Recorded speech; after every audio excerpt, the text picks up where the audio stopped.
and I'd be happy to answer your questions. Okay, with those announcements out of the way, I am excited to announce our speaker for today, Maddie. Let's give Maddie a warm welcome. Thanks so much. Hey, everybody. Good to see you. Feels like the weather is finally clearing up a little bit. It's good to see you all on this warm-ish March day. Good morning, everyone. My name is Maddie. I'm the ministry assistant here at the River. Today, I'm continuing our sermon series for 40 Days of Faith, which we're calling Connection, the Heart and Art of Faith. So this is a series where we're exploring how connecting with God and with each other sits right at the center of Christian life. And today I want to talk about something that helps make that connection possible. And that's curiosity. So curiosity, the way that I think about curiosity is it's the desire to really know another person. Now, most of us don't need to be convinced that connection matters. In fact, if you ask people what they want most out of a community, whether it's church, friendships, or family life, one of the first things they usually name is meaningful relationships. Most of us want to feel known. We want friendships that are real. We want communities where people care about each other. But wanting connection and actually experiencing connection are not always the same thing. Many of us live in a world that makes deep relationships surprisingly difficult to sustain because our schedules are full, our attention is constantly being pulled in a million different directions, and we're always moving from one responsibility to the next. And even when we're around people all the time, coworkers, classmates, neighbors, people on the subway, it can still be hard to slow down enough to really know one another. So sometimes our interactions start to fall into familiar patterns. Maybe you've had the experience, I know I have, of running into someone you know and having a very quick script of a conversation. How are you? Good. How are you? Good. Busy week? Yeah, busy week. I do this constantly. This is like how I spend, a solid good chunk of my day. And then you both kind of nod and move on. Or maybe you've had the experience of realizing that the friendship that you really care about has slowly drifted into occasional texts and quick check-ins because life has just gotten so busy. And none of this happens because we don't value connection. In fact, it often happens precisely because our lives are full of things that really matter to us: work, responsibilities, family, commitments.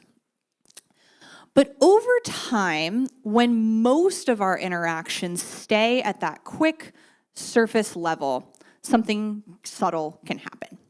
We can start to feel like our relationships are a little thinner than we wish they were. We can be surrounded by people and still feel like we're not really known. And to me, that's where curiosity becomes so important, because curiosity is what helps relationships move from polite interaction to real connection. And interestingly, this isn't just something that psychologists or sociologists are talking about today.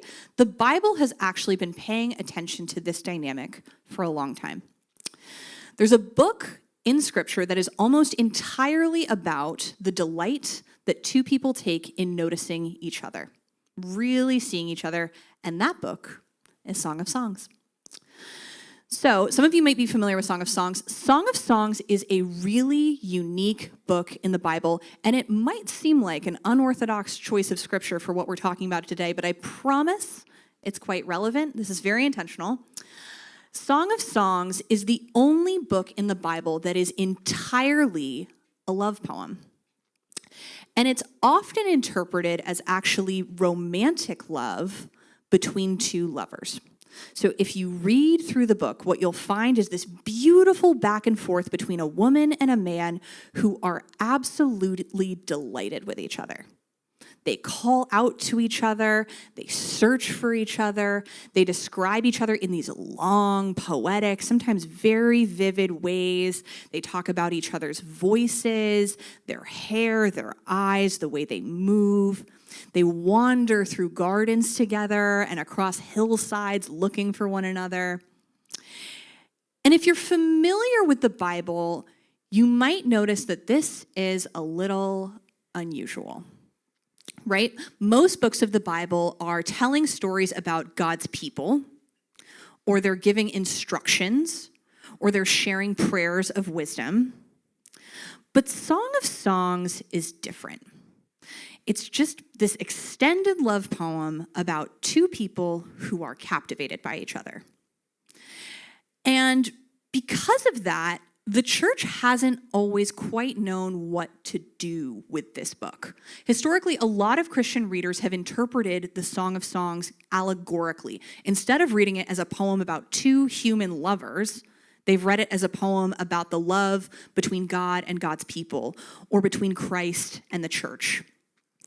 And that interpretation has a long and beautiful history in the church. But even if we read Song of Songs simply as a poem about human love, there is still something really important for us here. Because when you read this poem, one thing becomes very clear. These two people are deeply curious about each other. They notice everything. They notice each other's voices. They notice each other's appearance. They notice the way the other person moves through the world. And I think that kind of attention, that curiosity, that desire to know people is something we've lost a little bit in our culture. In a lot of ways, we've become really uncomfortable with desire. We've narrowed it down and put it in a very small box. We've said desire should not happen in public. It's something that belongs only in private. And we tend to think of desire as something that only belongs in romantic or sexual relationships. And even then, it's something we often feel awkward talking about. And in church, we've sometimes done something similar. We've often treated desire as something suspicious, something that needs to be shamed or condemned. There's a reason why you don't hear pastors preach about Song of Songs, really. Is it okay to talk about that kind of desire for people in church, right? Not unless it's Pastor Jim talking about his smoking hot wife, right? Other than that, not so much. But Song of Songs reminds us that desire at its core is not something shameful. At its best, desire is just the delight we take in another person. It's the feeling of being drawn towards someone because we find them interesting, beautiful, compelling, mysterious. It's the desire to know them. And to me, that's not something that should only exist in romantic relationships or only exist in private. The Bible talks about love in several different ways, and those different words can help us see how this kind of curiosity, this kind of attention to another person, can show up in many different kinds of relationship. In Greek, for example, there are several words that get translated as love. One of them is eros, which is the kind of love that we most often associate with the Song of Songs. It's romantic love, it's attraction, it's the delight that two people feel when they are drawn to each other in a deep, intimate way. But eros is not the only kind of love the Bible talks about. Another word is philia, which is the love of friendship. Philia is the love that grows between friends who enjoy each other's company, who care about each other's lives, who share stories and laughter and long conversations. It's the love that says, I genuinely like being around you. I'm interested in who you are. And then there's storge, which refers to the affection that grows naturally in families, the love between parents and children, siblings, people who share a home or a life together. It's the kind of love that develops over time through familiarity and care and shared experience. And then there's a word that Christians talk about a lot and that we talk about a lot here at the River, specifically agape. Agape is the kind of love that reflects God's love for the world. It's the love that seeks the good of another person, even when it's inconvenient, even when it might require some form of sacrifice. And in the Hebrew Bible, the word that's often used for love is ahava. It's a word that can stretch across many of these meanings. It can refer to romantic love, but it can also describe the love between friends, the love between family members, and the love between God and God's people. But in the Song of Songs specifically, there's another Hebrew word that shows up again and again, and it's a little more specific. The lovers in the poem keep calling each other dod. Sometimes it's translated as my beloved. So you hear it in lines like, my beloved is mine and I am his. Listen, my beloved, look, here he comes.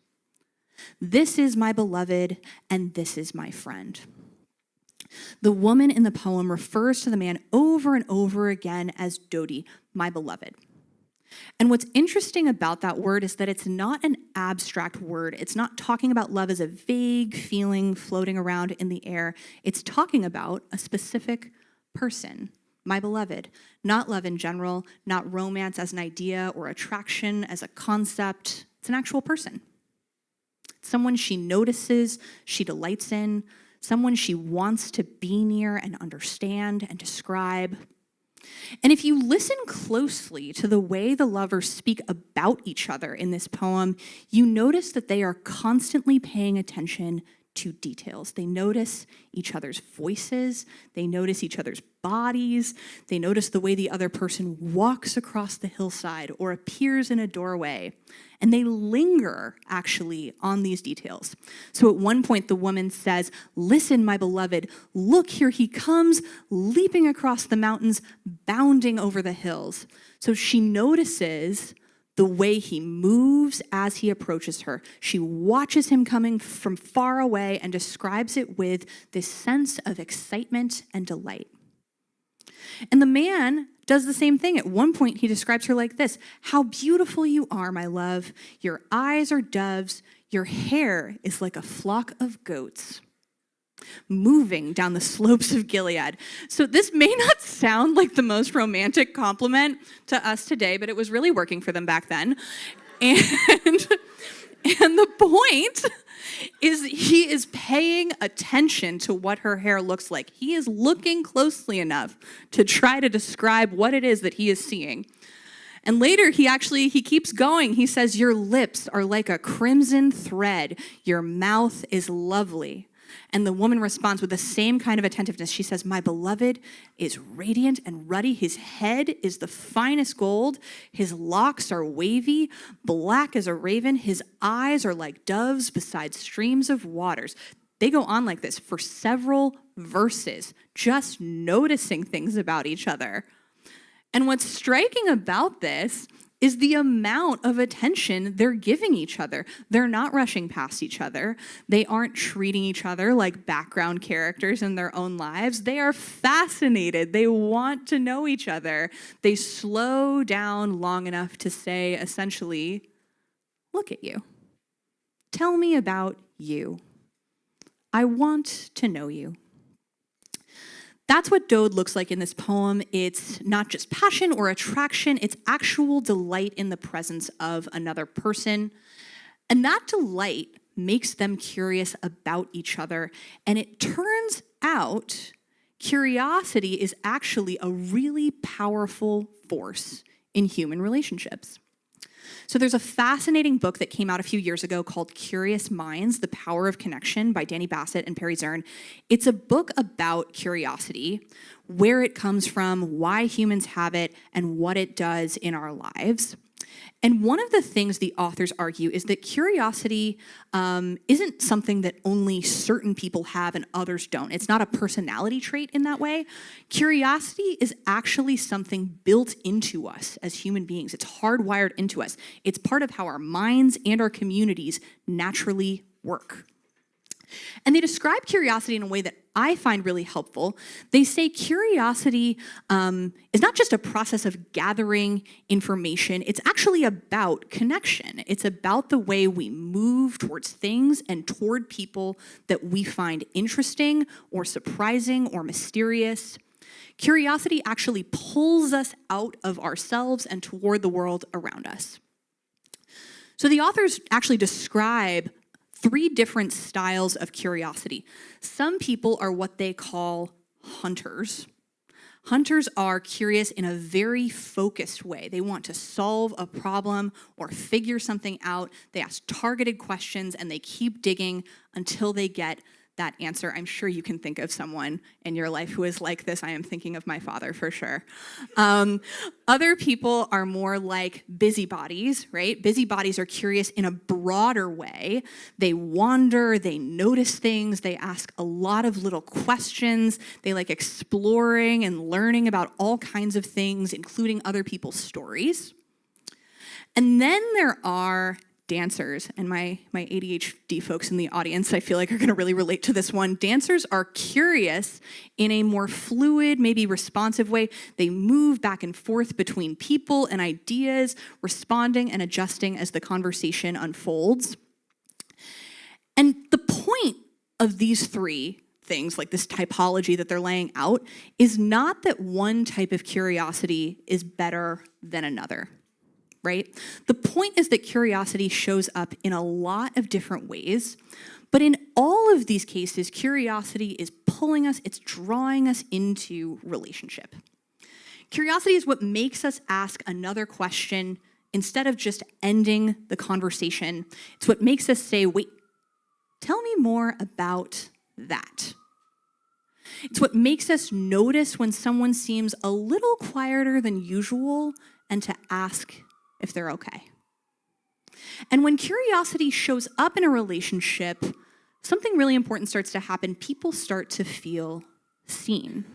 They start to feel like someone is paying attention to them, not just because they have to, but because they actually want to.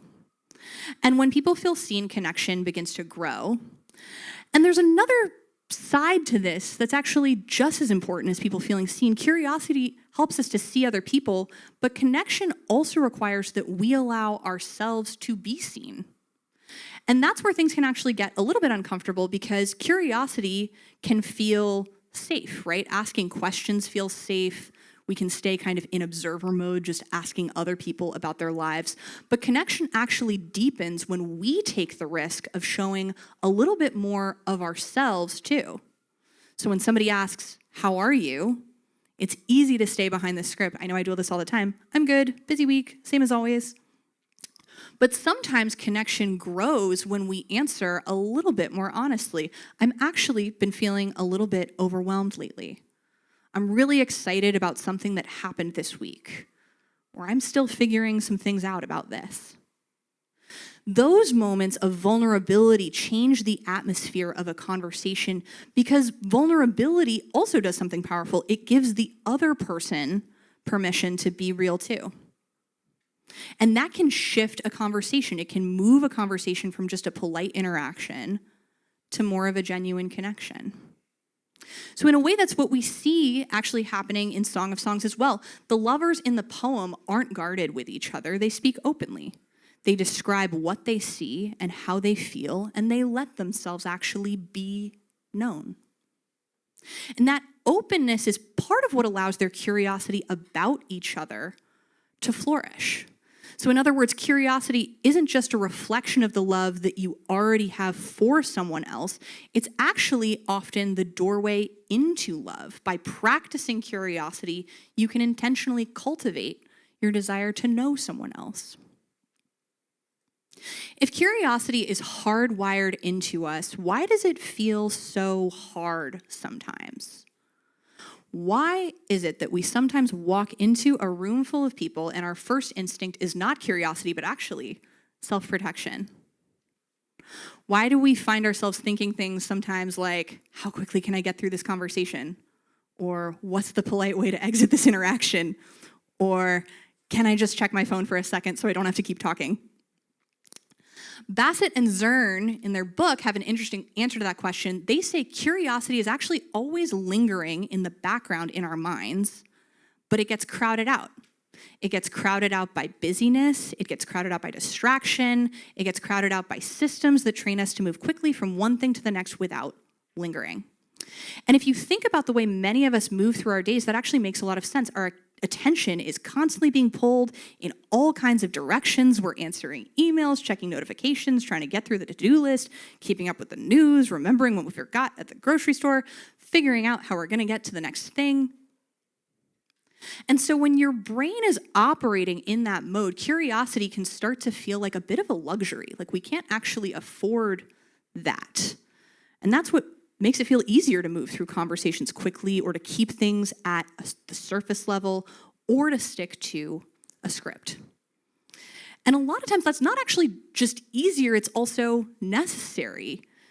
You actually have to move on to the next thing. The next thing is also important. It's easier to keep things light so you don't have to navigate something complicated or emotional.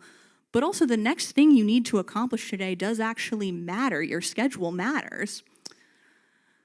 So there's this trade-off happening, and that does need to happen sometimes, but oftentimes what's happening is the trade-off is something that we're not always noticing. In the short term, we save time and energy, we get things done, but in the long term, we slowly weaken the relationships that actually sustain our lives, right? We sacrifice the slow work of connection for the urgent demands of the moment. And the irony is that most of us would say that our relationships are one of the most important things in our lives, our friendships, our families, our communities. But the way that our days are often structured, it often pushes those relationships to the margins. So we give our best attention to the urgent things, and we give whatever is left over to the people. But curiosity requires something different. Curiosity requires slowing down. It requires lingering long enough to notice something unexpected. It requires making space for someone else's story or allowing us to be surprised by another person. And that's actually one of the things that makes Song of Songs so striking. These two lovers have some time, right? They're wandering through gardens. They're watching each other approach from far away. They describe each other in long, poetic lines. They are not rushing anywhere. And in that unhurried space, that is where curiosity actually has room to grow. Now, most of us are probably not going to start describing our coworkers' hair like a flock of goats coming down from the slopes of Gilead, at least I hope not. But the underlying posture, that posture of attention, is something we can practice. It might look like asking one more question in a conversation instead of ending it. It might look like remembering something someone shared last week and following up on it.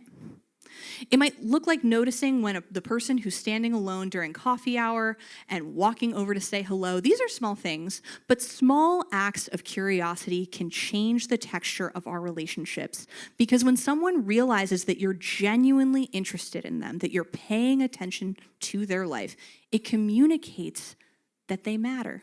And that's really powerful, right? Saying, you matter.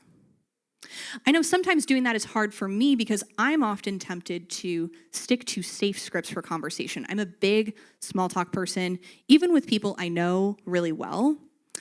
And I've noticed this especially with friends that I've known for a long time. I have friends who were really important parts of my life at different moments, people I spend tons of time with.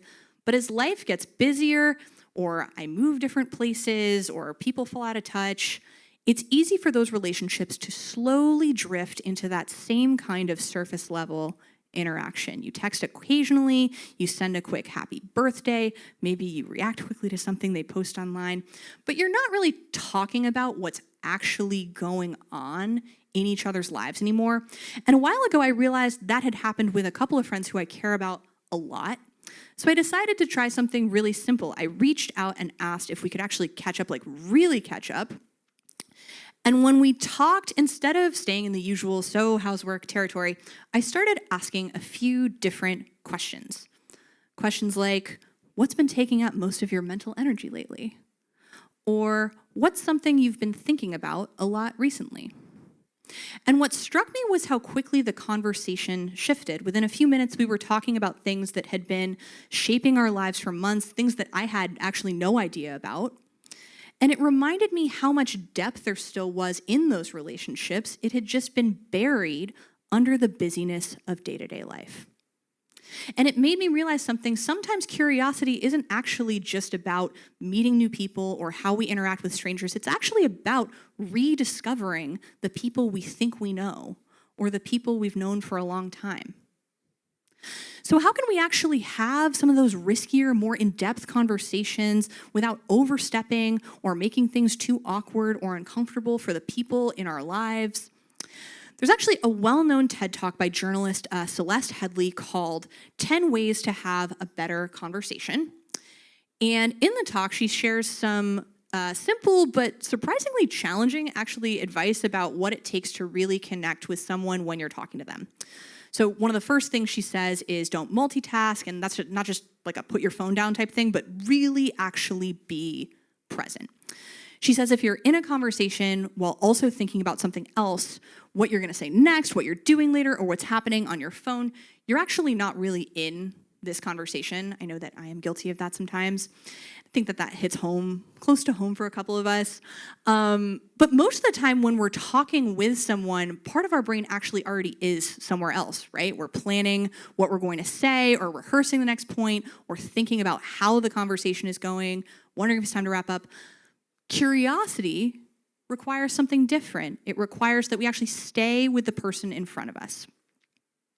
Another one of Headley's suggestions is to ask open-ended questions. Questions that start with who, what, where, why, or how. Those kinds of questions invite someone to tell you more about themselves instead of just giving a yes or no answer. So instead of, did you have a good week, you might ask, what was the most interesting thing that happened to you this week? Or instead of, are you doing okay, you might ask, what's been on your mind lately? Very open-ended questions. Those small changes can actually open the door for curiosity. Another one of her rules is this: don't equate your experience with theirs. So when someone shares something difficult, our instinct is often to jump in with our own story, like, oh, that reminds me of when. But Headley points out that every experience is different and that conversations aren't always about proving how much we can relate. They're about making a safe space for the other person's story. And maybe the most important rule that she gives is simply this. She says, just listen. She says, many of us don't listen in order to understand. We listen in order to reply. In other words, we're waiting for our turn. But curiosity changes that posture. Curiosity listens because it actually wants to know. It assumes that something really important is happening with the person in front of us. And in fact, Headley says she grew up with a mother who taught her to assume that every person she meets has something fascinating about them, something worth discovering. And I personally love that idea. Because if you start every conversation with that assumption that the person in front of you has something interesting, something meaningful, or something worth learning, then curiosity actually becomes a lot easier. You begin to approach people the way the lovers approach each other in Song of Songs. Not rushing past them or reducing them to small talk, but actually lingering long enough to notice them, ask questions, and to discover who they really are. And when we do that, conversations can stop feeling like as much of a chore and more actually like discovery. One thing that helps me see other people it's that way is just a very basic empathy exercise. So I think about all the things that someone could discover about me if they were really curious or really paying attention or really wanted to know. I think about all the ways in which I would like to be seen by other people, and that can sometimes help me think of questions that allow me to see other people better. I think oftentimes we assume that other people don't want to be seen, and sometimes that's true, but oftentimes it's not. Wanting to feel seen and known by other people is a really human desire, and I think it's important that we find ways to give other people that opportunity to be seen, to express that desire, and to open that door for them. And when we do that, the person in front of us stops being just another interaction we actually have to get through. They become someone whose life we are invited to notice, someone whose story that we're invited to learn. And that kind of attention, that curiosity that we've been talking about, is actually where love begins to grow. So near the end of Song of Songs, the poem gives us this incredible image. The woman says to her beloved, "Set me as a seal upon your heart, as a seal upon your arm, for love is strong as death, passion fierce as the grave. It flashes are fire, a raging flame. Many waters cannot quench love, neither can floods drown it. If one offered for love all the wealth of one's house, it would be utterly scorned." This is such a powerful image, right? It's a seal upon the heart, a seal upon the arm. And in the ancient world, a seal was actually a mark of belonging. It showed who you were connected to and what you carried with you. And the poem is saying, let love be the thing that marks you. Let love be written on your heart. Let love be visible in what you do. Because real love like that is powerful. The poem says it burns like fire. Floods can't drown it. Wealth can't buy it. But love like that doesn't usually begin with dramatic gestures, right? It sounds dramatic, but really what it begins with is attention, with the small decision to really see the person in front of you. So as we think about how to live this out this week, I want to offer 3 simple practices, 3 ways that we can begin cultivating curiosity in our everyday lives. So the first one I'm going to offer is choose one person in your life. You can think of them. Maybe it's a friend, maybe it's someone you see at church, maybe it's a coworker or a family member you've known for years. Choose one person and decide to discover something new about them. Pick one person this week and ask yourself, what is something about this person that I don't know yet? Maybe it's their favorite place they've ever traveled. Maybe it's what they loved doing as a kid. Maybe it's what's been giving them joy lately. And then ask them about it. Sometimes curiosity just needs a little intention. And when we approach someone with that mindset of discovery, conversations start to open up in surprising ways, I've found. So the second one is to practice presence. So when you're talking with someone, try to really be there. Put the phone away, let go of the next thing on your to-do list for a moment. Give the person in front of you your full attention. Presence is one of the most powerful gifts we can give another person. When someone feels that you're truly there with them, curiosity has room to grow. And third, practice a little vulnerability. So curiosity isn't just about asking questions, it's also about allowing ourselves to be known. So sometimes the safest thing in conversations is to stay behind the polite answers. How are you? I'm good. But sometimes connection grows when we risk being just a little bit more honest. I've actually had a hard week. I'm really excited about something that happened. I've been feeling a little bit overwhelmed. When we share something real, even something small, it gives the other person permission to do the same, and suddenly our conversations can move a little bit deeper. When we're vulnerable in that way with people, we're really saying to the person in front of us, I trust you enough to let you see a little more of who I really am. And when curiosity and vulnerability meet, that's often where real connection begins. And that's what Song of Songs is describing. 2 people who are present with each other, who notice each other, who speak openly and honestly, who have let love become a seal upon their heart. So this week as we go out into the world, I invite you to slow down, be curious, choose one person and discover something about them. Because when we begin to live in that way, we begin to create the kind of community where people are truly seen and known. And when people become, in the beautiful language of the Song of Songs, beloved. With that, I would like to invite the worship team back up to the stage as I close us out in prayer. Gracious God, as we move out into the world this week, pour out your safety, your comfort, your love over us. Let us approach the people in our lives as though each one of them is beloved as you love them. Let's pay attention and make us present, and let us always know your love. Amen. Thank you, Maddie.